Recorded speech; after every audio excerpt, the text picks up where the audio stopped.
Ladies and gentlemen, and boys and girls, you are watching yet another episode of Lima Shenanigans of 1977. It's Friday night, and you know what that means. It's time for your WWE, SmackDown, and NXT Level Up Event Center Wrestling Report. And now here's the man to give you that report, Mr. Eric M. Lima. Thank you very much, Mr. Announcer, sir. Well, hello there, everyone. Welcome to yet another episode of Lima Shenanigans in 1977, episode 1627 of the show. How's it going, everybody? I hope everyone is having a great and wonderful day. It's Saturday afternoon, the 24th of August, and it is 1:11 p.m. What's going on? That's right. And if you notice, my bed has been cleared out. I am doing my laundry, so that's the reason why I'm not, Sometimes you want to, we have priorities here, and sometimes you want to get it. You want to get things done. We're gonna talk about what happened last night on SmackDown, ladies and gentlemen. That's right, SmackDown. A lot of crazy things have been happening on SmackDown, as you know. This coming weekend, it's back-to-back events for the WWE. Bash in Berlin, August the 31st, next Saturday, and we're probably going to make our picks and predictions on the Rant and Rave podcast, and which will, in turn, will get me to do some picks and predictions as well. So, and then we got NXT No Mercy September the 1st, and like I said, from September on, the NXT is going to, the landscape in NXT is going to change, and with September. With October looming about in a couple of months, NXT will be going over to CW Network, and if I happen to, I do have the CW Network. If the show happens to be on that CW Network, I will watch it. And as SmackDown will move over to the USA Network, so for a short period of time, a very short period of time, all three brands of the WWE will be on the USA Network. As you know, the USA Network will finish off Raw for the rest of the year until January as they move over to Netflix. That's a huge deal. So right now the USA Network is going to be the WWE cable show for at least for a month, for the whole month of September at least. So I think it's going to be. So I thought that's going to be crazy September. So. Who knows? USA could be the most watched cable network ever.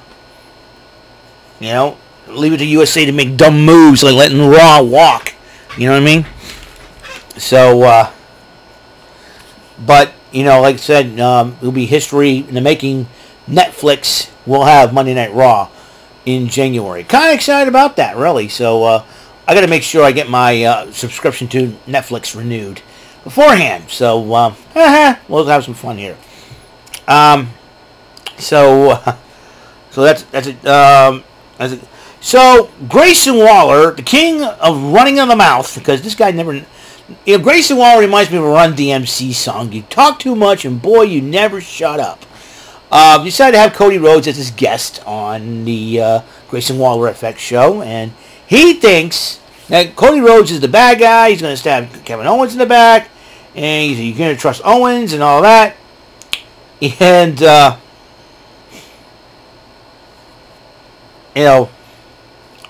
and all that, and then Cody Rhodes tries to pin it on Waller. He says, you're using Austin Theory here. Hey, listen, Magic Mike. He calls Austin Theory Magic Mike, which I think was hilarious. And what do you think? And then Kevin Owens comes out after showing Grayson Waller shows the exhibit A through E.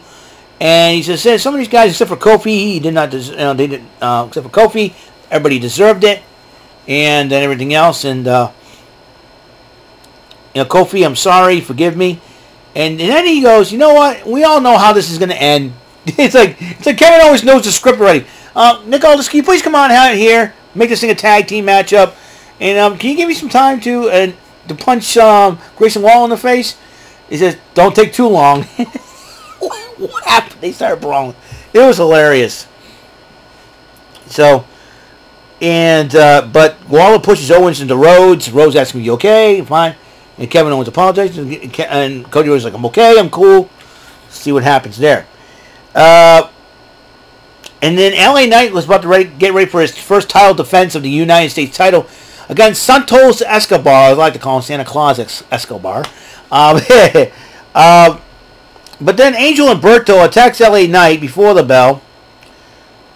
And then Jessica Carr saw what was going on. She put 2 and 2 together. Said, "You two, get out. You're ejected." And Elektra Lopez, not happy about it. Not happy about it. Starts talking smack to Jessica Carr. And then all of a sudden, she goes, "You get out." And Santos Escobar like, "Oh, not." So, anyways, the title match began. LA Knight versus Santos Escobar. Knight retains the title. All right. LA Knight retains the title. See? Santos, that's what you get for trying to cheat and trying to win the title. You ding-dong. More on Legado del Fantasma as we go along here. And Carmelo Hayes addresses Andrade in his barbershop that he goes to. And then Andrade comes in, confronts Hayes. Everybody holds him back.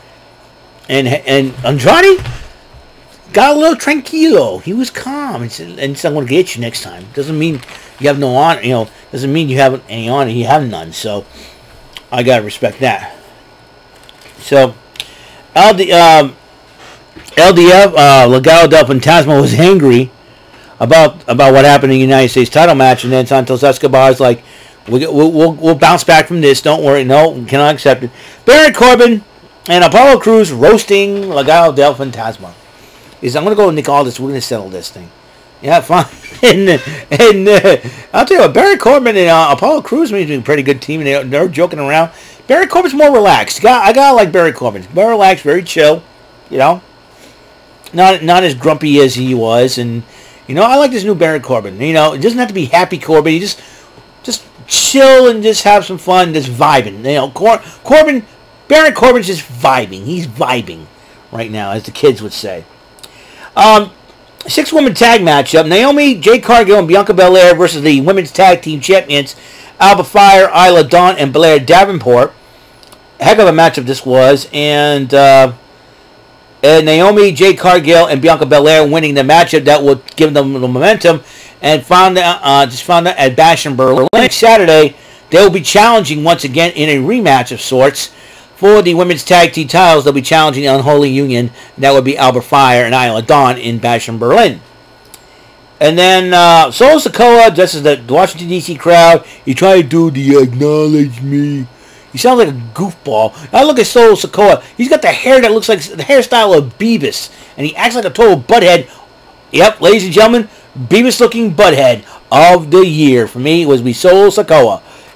I used to do that on Logan Paul. MJF. Solo Sikoa has now that honor. Why? Because 1, he disrespected Roman Reigns. Not cool. 2, and 2, I think he's trying. I think you know what it is. I think I just tried to figure it out. His older brothers, the Usos, get so much spotlight, and I think that gets so much spotlight that the little brother, so this is like the Usos are like Bret Hart and Solo's like Owen Hart back in 1994 when Owen Hart was wanting the spotlight like like Bret did. I think that's what this is the case of right now, because the Usos have set the record to become the longest reigning tag team champions in WWE history. Solo Sikoa, the Usos' popularity and stardom has eaten away at Solo Sikoa to the point where he would do whatever it takes to get that spotlight, even if it means taking it away from his own cousin, Roman Reigns, and disrespecting his brothers in the process. That's what I'm seeing right now. If you don't believe me, look at what Roman Reigns and the Usos have done together. If you pull their accomplishments together, they've done more than Solo Sikoa, and it's eaten away at him to the point where Sikoa had to resort to this.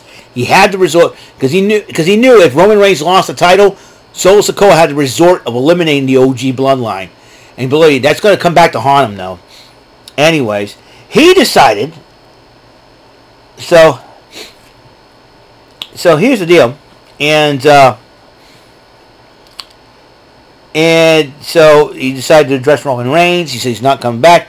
But then he goes, Jacob Fatu, step up. And then Jacob Fatu, being the loyal soldier that he is yes, yes. And he goes, listen, hand your tag team title to Tonga Loa. So he did. He's kind of questioning what's going on here. He's like, how about this? How can you be a tag team champion when you're going to be my personal bodyguard, my personal enforcer, he says. So now Jacob Fatu has been promoted from being a tag team champion, which is strange to say, to,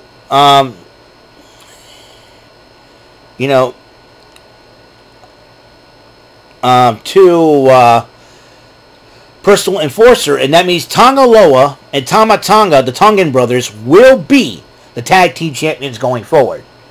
And I'll tell you one thing right now, and Tonga Loa, you can't wrestle. Tonga Loa used to be part of the WWE when he was known as Camacho, hangs out with Hunico, but he was known as Donnie Morrow back in FCW. So I think it's been a while since Tonga Loa has been in the WWE. He's going to have to reacclimate himself real quick. And he needs to do that, if not already. So there's that the case. So as that was going on,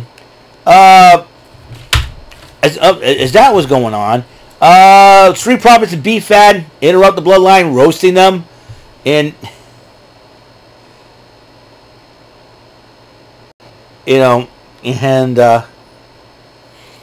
roasting them. I think a Steve Urkel joke was in there, I think, and then. And everything else, talk about the family matters. So he ain't no Steve Urkel, but he's this is not the Bloodline. 8675309. Montez Ford, nice with a Tommy Two-Tone reference there, an 80s reference. So they're about to have their tag team title match. Byron Saxton interviewed LA Knight before that match started, and LA Knight says he'll take on anybody. What do you United States title? He says he's going to continue on as champion. And tag team titles on the line. Bloodline, the Tongan brothers, against the Street Profits. Montez Ford, Angelo Dawkins will beef Abbott at ringside. The Bloodline retained the titles because Solo Sikoa and Jacob Fatu got involved during the matchup. DIY said to try to do something about it. Brawls with the Tongan brothers, but then all four of these, both teams have been laid out by the Bloodline. So, Owens talks to Rhodes about, as they get ready for the matchup. They were cool with each other. Byron Saxton interviewed B-Fab and then was interrupted by Candice LeRae and Indy Hartwell, who were concerned about DIY. And I think, and B-Fab says they're ticked off. All of them are ticked off, and I don't blame them. I wouldn't be surprised if an 8-man tag team match would be added to the Bash in Berlin. I say let that happen. Michin addresses Nia Jax. Like Michin is targeting Nia Jax for the women's championship. I think with Bayley possibly recuperating from her match against Nia Jax at SummerSlam, it seems to me that Michin will probably take up the mantle of trying to be the #1 contender. Meanwhile, Nia Jax is upset at Tiffany Stratton. Pretty deadly. It looked like Jax's crown was destroyed, and they were trying to put it back together. Meanwhile, Chelsea Green and Piper Niven were running their mouths about Nia Jax. Nia Jax kind of caught them and said, "I'm not in the mood." And then Chelsea Green being? Is the fans going to be cheering on Chelsea Green? It'll be a strange situation. That is. Women's division gets crazy over on SmackDown. Let me tell you, anything is possible at this rate. Then you have the main event. Cody Rhodes, Kevin Owens versus A-Town Down Under, or I like to call them A-Town Down Blunder because they always screw up things. And they did here with Kevin Owens and Cody Rhodes picking up the victory over at A-Town Down Under. Let's go to NXT Level Up Women's Action. The returning Dani Palmer, out 10 months with an injury, went up against Jazmyn Nyx, one of 3 members of Fatal Influence. And the other 2 are JC Jane and Fallon Henley. And Nyx ended up picking up the victory. Sarah Schreiber interviewed Tyson DuPont and Tyreek Igwe as they faced the D'Angelo families, Channing Stacks Lorenzo and Luca Crucifino. And they were determined to make an impact. Meanwhile, Sarah Schreiber interviewed Dani Palmer and said things not going away. And then Dani Palmer says, even though I got back, I'm going to keep going. I'm going to try to get back on my feet again. So that's Dani Palmer for you. Tyson DuPont, Tyreek Igwe in the main event against Channing Stacks Lorenzo, Luca Crucifino, and Stacks and Crucifino ended up winning the match. So that will be carrying the momentum as now Tony D'Angelo will be challenging Obafemi for the NXT North American title at No Mercy. Be a whole lot of fun.